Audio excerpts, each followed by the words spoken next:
On the fringes of the city, a giant amusement park stands trapped in a post-Katrina limbo. Here you get a sense of the ferocity of the storm that raged. It did so much damage, the park never reopened. Now it just lives on as a rather uneasy reminder of what happened 5 years ago.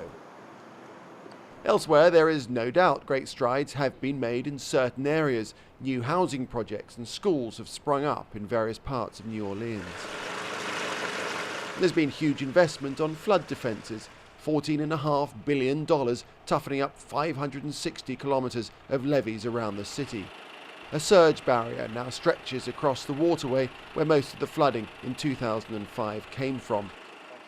Engineers say, had it been in place for Katrina, damage would have been vastly reduced. What we're focusing on is improving the perimeter protection and preventing storm surge from entering into those or several different avenues that were open that allowed storm surge to penetrate into the heart of the city. Will it be enough? It will make a huge difference the next time a major hurricane impacts southeast Louisiana. The point is, there will always be risk from the ever-advancing sea.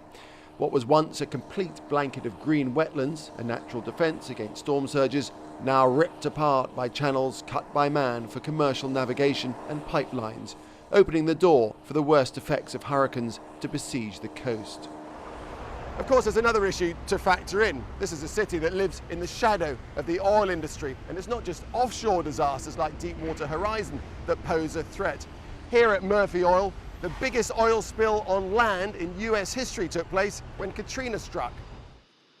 A reservoir failed, spilling millions of litres of oil into the floodwaters, contaminating more than 1,700 homes. The cleanup took months. We had to come in, and the mud from the hurricane, the water, everything was still in the house. We had to physically come into the house and shovel every bit of mud and water and oil mixture out of the house, clean it up, pressure wash it, and the whole works. Now Tommy and his family are giving up on living in the neighborhood.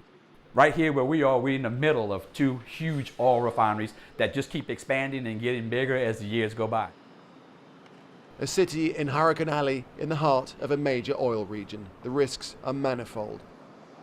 Next time round, no one really knows for sure what will happen, how secure the city truly is, until the test comes.